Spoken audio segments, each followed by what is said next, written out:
Let me tell you a better case study about how to do this. It starts badly because it starts with a murder. In fact, 7 murders. So this is about, what happens if you do something in your job where someone gets hurt. It's called the Tylenol murders, and I want to talk you through it. It's a pretty interesting case study. Basically, in Chicago in the 80s, over a course of 2 or 3 days, 7 people died from cyanide poisoning in different parts of the city.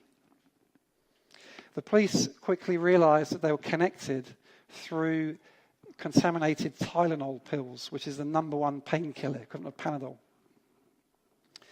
And one of the saddest aspects of the case is that the first victim, a young man, his family, before they knew what had happened, was so upset, obviously, that 2 more of them took some Tylenol from the jar, and they died as well. So 3 members of the same family. But anyway, so the police quickly twigged what was going on. They traced it to this contaminated Tylenol, and the parent company of Tylenol is Johnson & Johnson. So what are they going to do in this situation?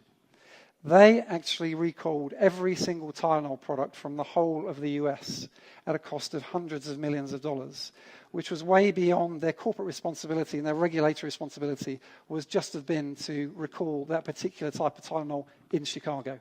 So they went above and beyond. They set up helplines for doctors and nurses and for customers to let them know what was going on. They cooperated with the police to try and track down who did it. And in fact, this is an unsolved mystery. Someone claimed to have done it and claimed to have tried to blackmail Johnson & Johnson, but they could never prove that he actually did it. So it's unsolved.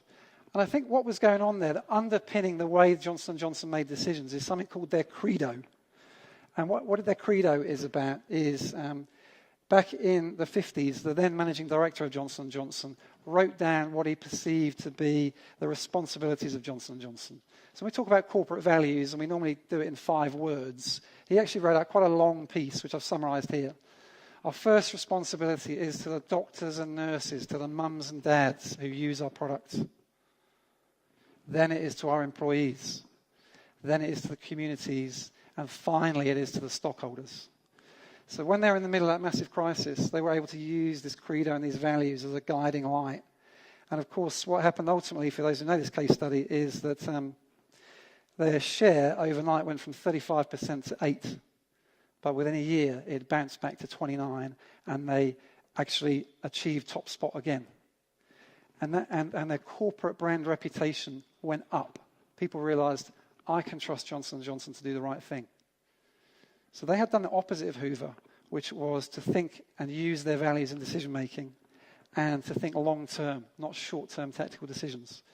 So that's what I'm saying to you. So my first outtake really is that as a leader of a team or of a company, I'm just amazed at how many companies have values that aren't there when the big decisions are getting made. And if they're not there, what are they for? They're just wallpaper. They're just dressing.